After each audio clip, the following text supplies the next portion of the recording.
Good evening, and thank you for joining us this hour on The World Tonight. I'm Kelly Wright. I'm Nayara Huck. We begin this hour with President Biden marking his first year in office. After marking his progress and challenges, President Biden says he did not overpromise what he could accomplish. I didn't overpromise, but I think if you take a look at what we've been able to do, you'd have to acknowledge we made enormous progress. But one of the things that I think is something that, one thing I haven't been able to do so far is get my Republican friends to get in the game of making things better in this country. I did not anticipate that there'd be such a stalwart effort to make sure that the most important thing was that President Biden didn't get anything done.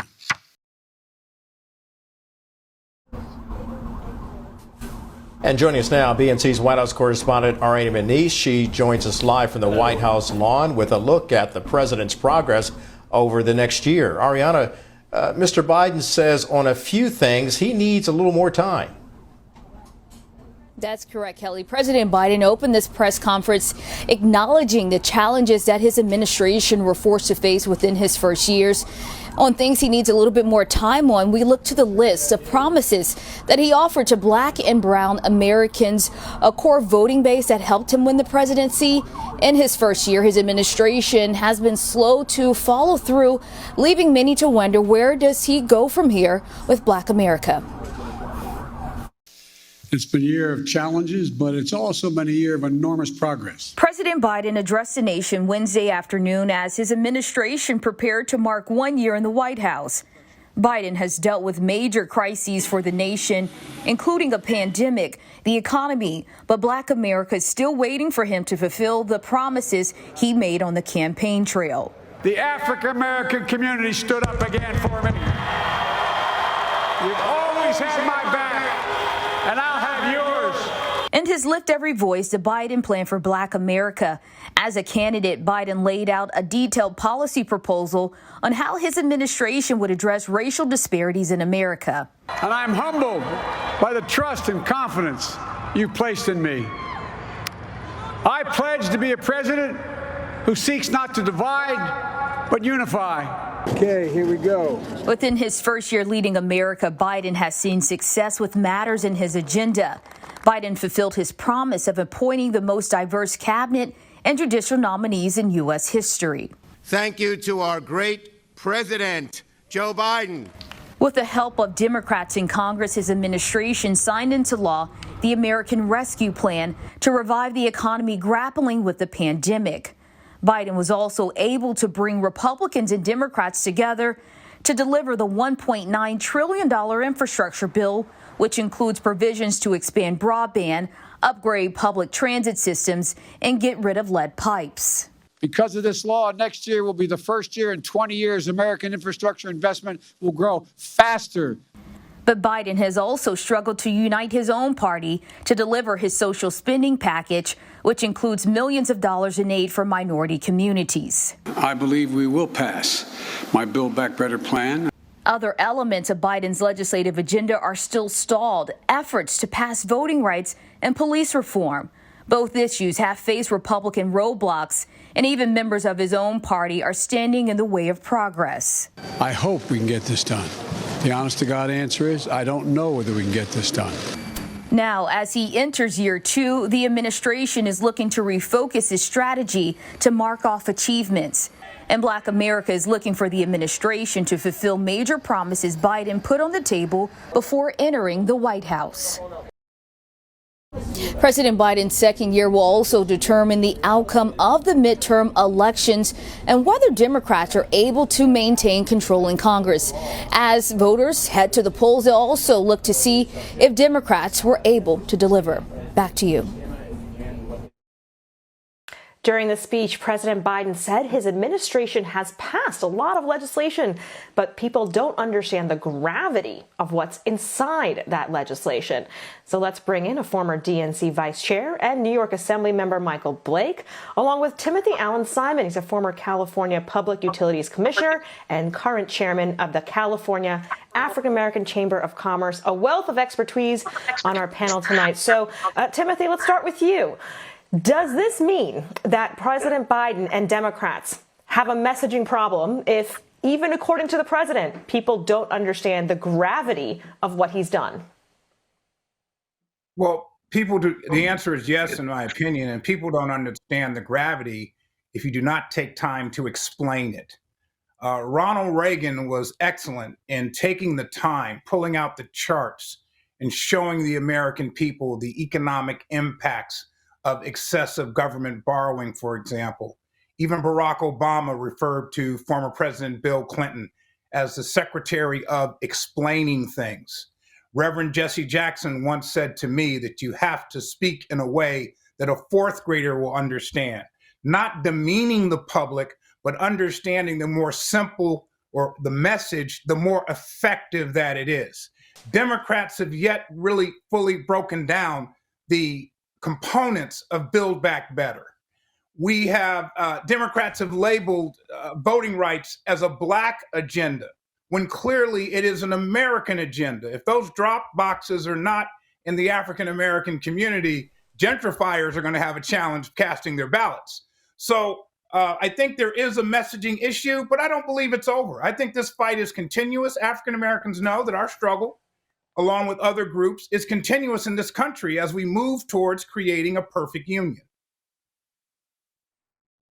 So when you state that moving towards a more perfect union, what do you think Republicans are stating? I think Republicans are stating the same line, is that they're preventing Joe Biden from implementing socialism or communism and excessive government control. That's the byline that actually is effective with those who use it, in my view, as a way to avoid true racial equity. And then you have an immigrant community, particularly as you see Russia about to potentially invade Ukraine. You have an immigrant community that has a real life experience and fear of communism, fascism, and dictators. Democrats should counter in looking at January 6th and seeing what is happening from the party and their ability to, as many have characterized to be the Republican Party, to be waging a threat against democracy. Michael, let's bring you into this conversation when we talk specifically about President Biden and his commitment, his follow through to the Black agenda, the Lift Every Voice agenda that he outlined. Take a listen to how he responded to NBC's question about his accomplishments for Black America. I've had their back. I've had their back my entire career. I've never not had their back. And I started on the voting rights issues long, long ago. That's what got me involved in politics in the first place. And I think part of the problem is, look, there's significant disagreement in every community on whether or not the timing of assertions made by people has been in the most timely way. So I'm sure that there are those who are saying that why didn't Biden push John Lewis bill as hard as he pushed it the last month? Why didn't he push it 6 months ago as hard as he did now? And so the idea that I didn't either anticipate or because I didn't speak to it as fervently as they want me to earlier, that's a problem that is my own making by not communicating as much as I should have. Yet you find that when you deal with members of the Black Caucus and others in the United States Congress, I still have very close working relationships. So it's like every community. I'm sure that there are those in the community, and I'm a big labor guy. I'm sure there's people in labor saying, why haven't I been able to do A, B, C, or D? So it's just going to take a little bit of time. Michael, what do you make of the comparison the president made there about not being present enough in Black communities to, big labor also potentially complaining about what he hasn't done for them? Well, absolutely. We have to recognize that there is the continual need to be present more often to communicate the success that has been happening. But it's also important for us to make it very clear here. There is a difference between progress and perfection. And when we have these conversations, and I had to deal with this when I was leading African American and minority business outreach under President Obama, that you would hear people say, well, you haven't done enough for Black people because you didn't accomplish these 2 to 3 things, which are significant in their own right. But it seems like we ignore everything else. So, yes, we absolutely need to make sure that voting rights bill moves forward and is passed. Yes, we have to make sure that there is true efforts around criminal justice that are passed. But let's also make sure that we're saying, yes, more jobs have been created under President Biden, 6 million jobs in the first year, historic numbers, a 3.9 unemployment rate, child poverty dropping to 40%, critical and dropping by 40%, critical transformation that has happened in that manner, new business applications increasing by 30%. And so let's also recognize that while we don't have everything that we want, stop making Black people feel that just because we have not addressed criminal justice and voting rights, that nothing has happened for Black folk. But tying it together, it is the responsibility for us to communicate the progress that has been happening and then hold accountable those that have been barriers to making that progress go further, whether it be Sinema, Manchin, and Republicans as well. And Michael, when you make that point, it's such a strong point that you've just made.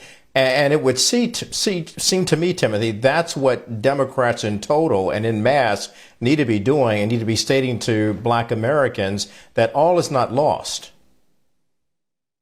I agree with Mr. Blake wholeheartedly. They need to cast a wider net. And quite frankly, the discussion is not entirely about poverty. Over 30% of appointees to publicly traded companies last year were African American.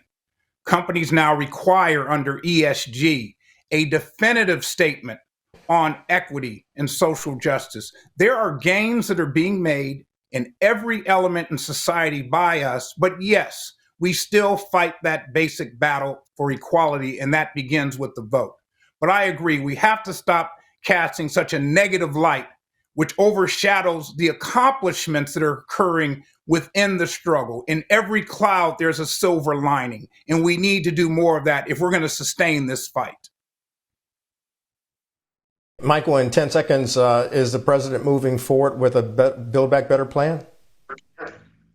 Absolutely, he's moving forward on that, but simultaneously, he's going to move forward on voting rights, and we have to make sure we hold accountable Manchin and Sinema in both of these regards.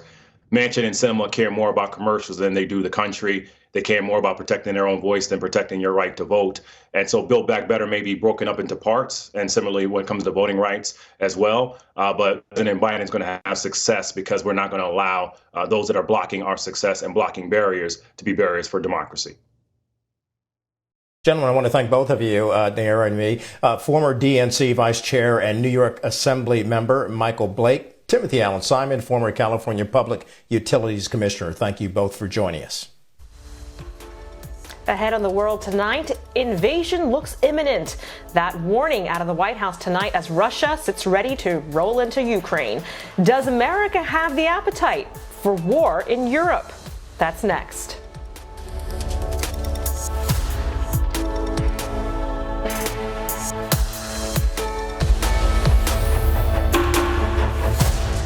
Welcome back. Another topic heavily talked about during President Biden's speech just moments ago was the tension between Russia and the Ukraine.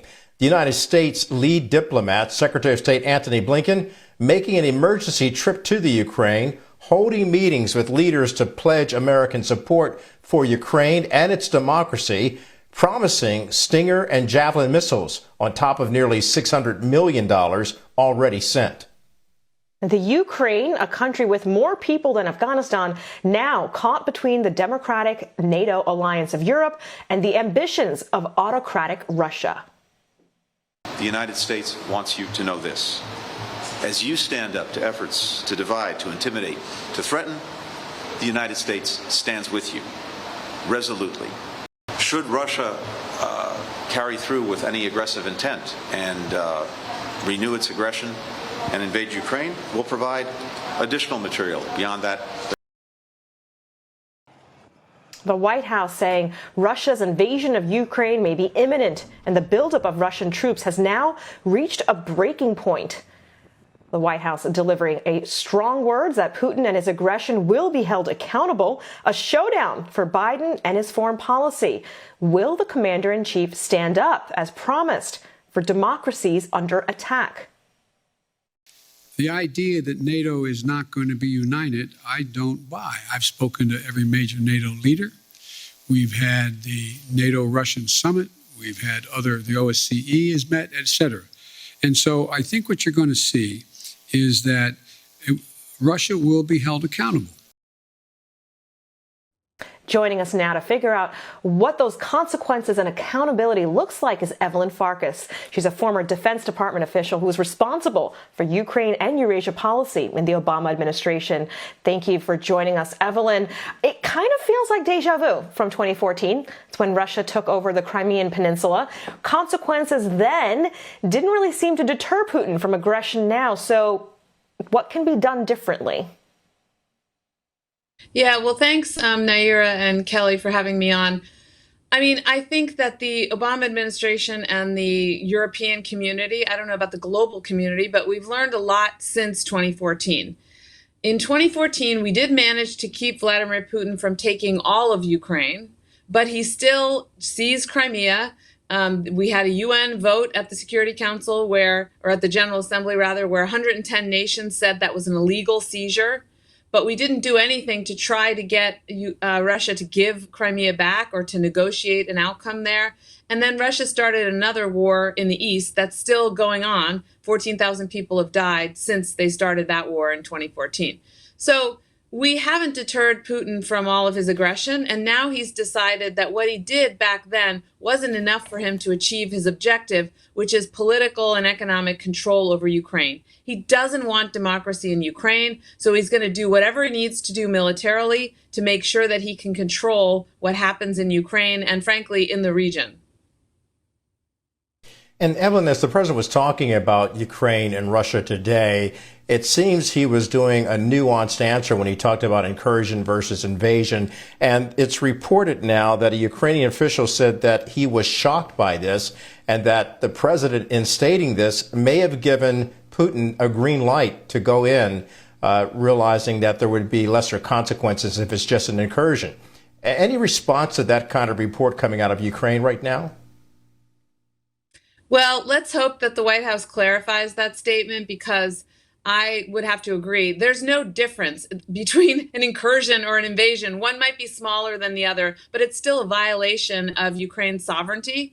And we have to hold the line. If we don't hold the line, Putin's going to keep biting at the apple. He's going to, try to eat all of Ukraine if he can. And once he's done with Ukraine, he won't stop there. He'll start threatening the Baltic countries, also, on his borders, on the borders with Belarus as well. He wants to, again, make sure that no one interferes with what's happening in his country. He doesn't want any examples of democracy flourishing in the former Soviet space. And so he's not going to be satisfied. We can't just hand him Ukraine and expect that he's going to, walk away satisfied with that. Well, and that leads to the question of what does this actually look like to hold Russia accountable, with President Biden saying that U.S. troops would not be going into the Ukraine. So he, effectively left the NATO forces, the use of force off the table, and went into detail about economic consequences. Is that going to be enough for the United States to look strong on the world stage?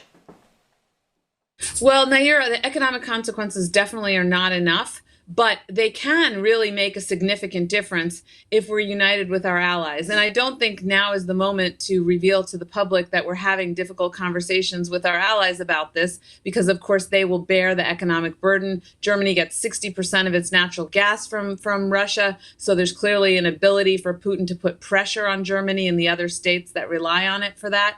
But in addition to economic measures, and again, there are some really good ones that they're talking about, and maybe not publicly, but privately, in terms of what they can do to cause pain for the Kremlin. But they also need to provide more military assistance. You heard Secretary Blinken saying that they were doing that, and they will do that. That's really important.